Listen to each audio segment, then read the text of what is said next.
Ito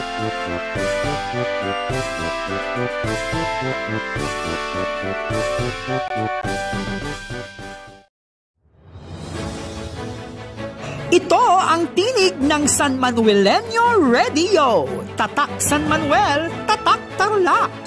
Boses ng edukasyon na maghahatid sa bawat kabahayan ng mga araling hindi dapat mawaglit ng bawat kabataan. Tinig ng San Manuelenyo Radio. Mga aralin para sa inyo. Tatak San Manuelenyo, tatak Tarlacenyo.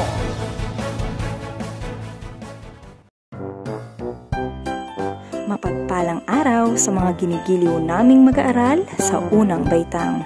Ito ang inyong paaralang panghimpapawid, tinig ng San Manuelenyo Radio. Tatak San Manuel, tatak Tarlac.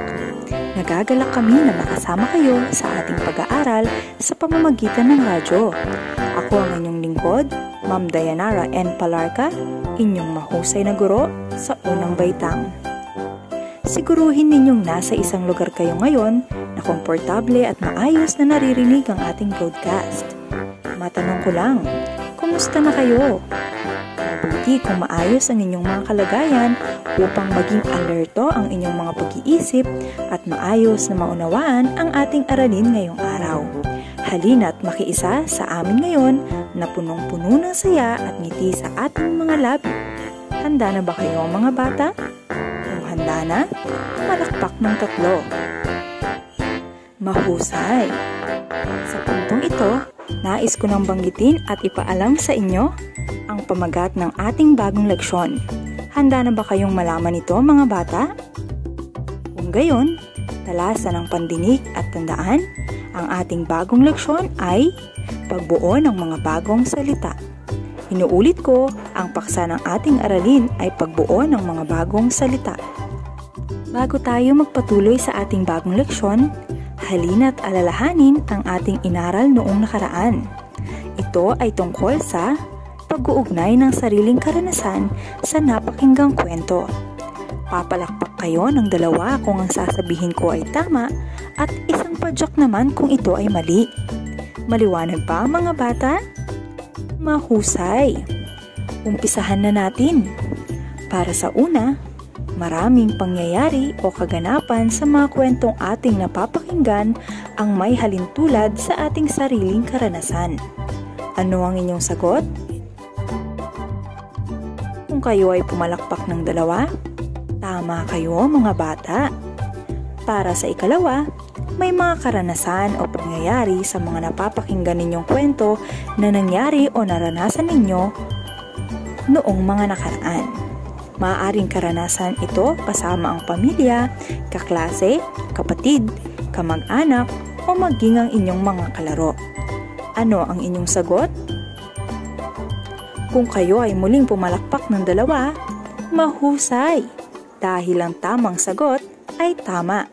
Natutuwa ako dahil talagang naintindihan ninyo ang ating pinag-aralan noong nakaraan. Natutuwa akong sabihin sa inyo na sa huli ninyong naging pagsusulit ay lahat kayo ay pumasa. Ibig lamang nitong sabihin, naintindihan ninyong mabuti ang ating pinag-aralan noong nakaraan. Kaya laging tatandaan na may mga pangyayari sa mga kwentong ating napakikinggan na nangyari o naranasan na natin. Mamaya may maikling pagsusulit ulit tayo. Huwag kayong mag-alala. Tsak na masasagutan ninyo ulit ito ng mahusay basta makikinig kayo at itutuon ng pansin sa ating mga leksyon. Ngayon ay handang-handa na tayo para sa panibagong aralin. Game na ba kayo? Kung kailangan nyong magbanyo o uminom, gawin nyo na yan ngayon. Dahil sa ilang saglit lang ay ihahatid ko na ang bago nating leksyon. Tulad ng nabanggit ko kanina, ang ating leksyon ngayong araw ay pagbuo ng mga salita. Handa na ba kayong makinig at matuto mga bata? Mga mahal naming magulang, pakigabayan po ang inyong mga anak sa kanilang pakikinig. Iiwas po sila sa lugar na maaaring makaabala sa kanila. Salamat po sa inyong pagtugon. Mukhang handa na ang lahat. Kung gayon, atin nang simulan ang ating leksyon ngayong araw. Halina at makaisa sa ating talakayang punong-puno ng kaalaman sa asignaturang Filipino. Magandang araw muli mga bata mula sa Unang Baitang. Ako pa rin ang inyong mahusay na guro sa Unang Baitang na si Ginang Dayanara N. Palarca. Tinig na muling maghahatid ng ating bagong aralin. Noong nakaraan ay ating tinalakay ang tungkol sa pag-uugnay ng sariling karanasan sa napakinggang kwento. Ngayon naman ay ating pag-aaralan ang pagbuo ng mga salita. Handa na ba kayo mga bata? Kunin na ang inyong papel at lapis at magsisimula na tayo. May 5 salita akong babanggitin at isusulat ninyo ito sa inyong mga papel. Handa na ba mga bata? Sa unang salita, banga. Uulitin ko, banga. Sa ikalawa, tula. Uulitin ko, tula. Sa ikatlo, asa. Para sa ikatlong bilang, ang salita ay asa. Ika-4 na salita, upo. Uulitin ko, ang salita ay upo. Para sa panghuling salita, siko. Ang huling salita ay siko. Nailista ba ang lahat ng aking binanggit mga bata? Mahusay.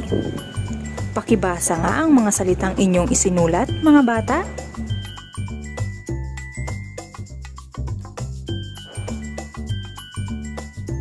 Napakagaling! Ngayon naman, isusulat ninyo sa tabi ng bawat salita ang panibagong mga salita na bubuuin natin sa pamamagitan ng pagpapalit o pagdadagdag ng mga tunog sa mga ito. Handa na ba mga bata? Kung gayon, atin nang simulan. Para sa salitang banga, palitan ang unang titik A na may tunog na A ng titik U na may tunog na U.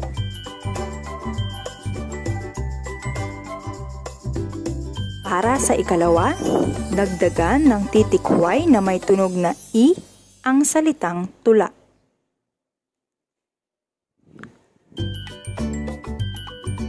Ikatlo, palitan ng titik O na may tunog na O ang huling titik A na may tunog na A sa salitang asa. Ika-4, palitan ng titik A na may tunog na A ang titik U na may tunog na U sa salitang upo.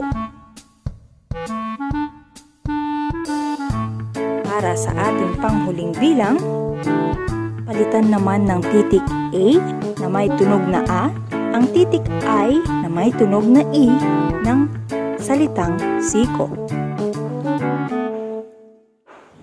Nasundan niyo ba mga bata?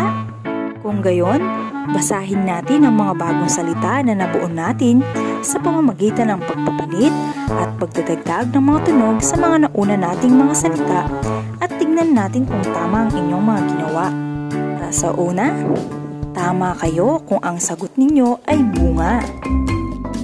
Sa ikalawa naman, ang tamang sagot ay tulay. Aso naman ang sa ikatlo. Apo ang sagot sa ika-4. At para sa panghuli, sako ang tamang sagot.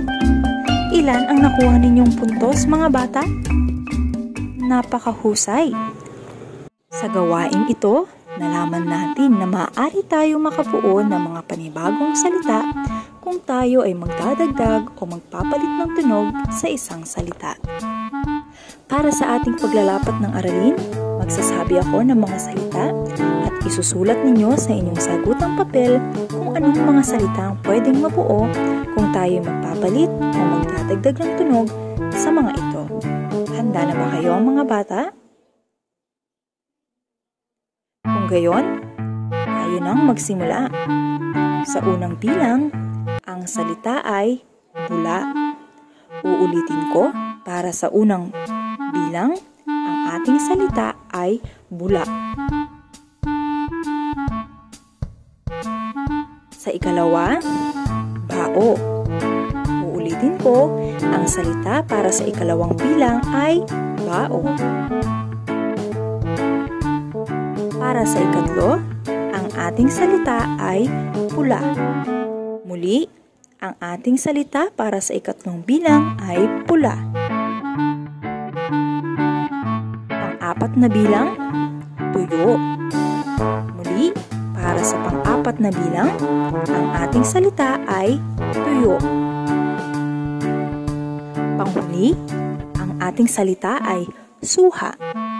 Para sa ating panghuling salita, ito ay suha. Nasundan ba mga bata? Magaling! Kung gayon, tingnan natin kung tama ang inyong mga sagot. Sa una, tama kayo kung ang inyong sagot ay bola. Para sa ikalawa, kung ang inyong sagot ay baso, tama kayo. Maaari ring salitang baho. Para sa ikatlo, tama rin kayo kung ang isinulat ninyo ay pala. Toyo naman ang tamang sagot sa ikaapat. At suka ang salitang mabubuo sa ikalimang bilang. Ilan ang inyong nakuhang puntos mga bata? Napakagagaling! Tiyak na naintindihan na ninyo ang ating tinalakay. Lubusan ba ninyong naunawaan ang ating leksyon ngayon mga bata? Naging malinaw ba ang ating talakayan? Sana ay marami kayong natutunan ngayong araw. Tingnan natin kung talagang nakinig kayo mga bata. Ano ulit ang ating tinalakay ngayong araw? Mahusay! Ang ating pinag-aralan ngayon ay patungkol sa pagbuo ng mga salita.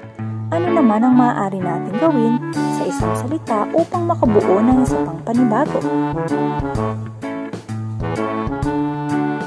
Tama kayo mga bata, magdadagdag o magpapalit tayo ng tunog sa isang salita upang makabuo tayo ng bagong salita.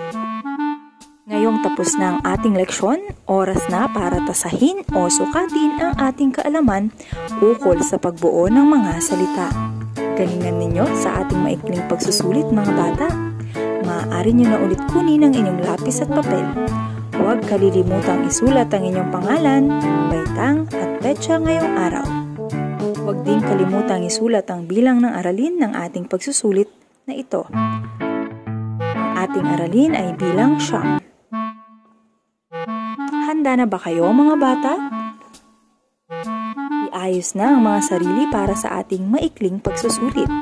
Makinig kayong mabuti at maging alerto upang makasunod kayo ng maayos sa ating maikling pagsusulit. Mga magulang, makatatandang kapatid, maaari niyo pong gabayan ang ating mga mag-aaral. Pakinggang mabuti ang ating panuto para sa ating maikling pagsusulit.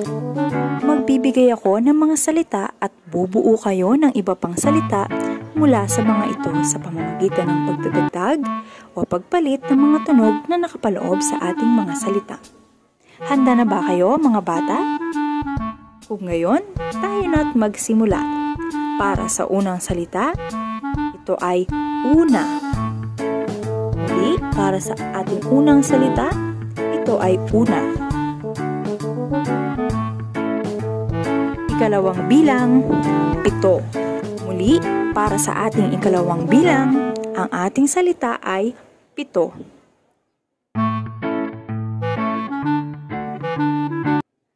Ang ating ikatlong salita naman ay paa.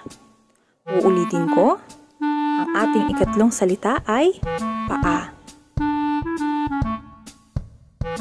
Para sa ating ikaapat na salita, ito ay kama. Uulitin ko, ito ay kama. Para sa ating panghuli, ang ating salita ay piso. Uulitin ko, ang huling salita ay piso. Tapos na ba mga bata? Ngayon ay maaari nyo na itong itago sa inyong mga sagutan sa inyong mga portfolio. Dito na nagtatapos ang ating maikling pagsusulit. Siguruhing nasagutan ng maayos ang bawat bilang na nakasaad sa ating maikling pagsusulit. Kung may tanong kayo o nais linawin tungkol sa ating aralin, ay malaya kayong magtanong sa akin sa pamamagitan ng text, chat o group chat at tawag. Malakas na palakpak para sa inyong kahusayan mga bata. Ilagay na ninyo ang mga nasagutang papel sa inyong portfolio at ipadala sa inyong mga magulang sa paaralan upang aking masuri o ma-check.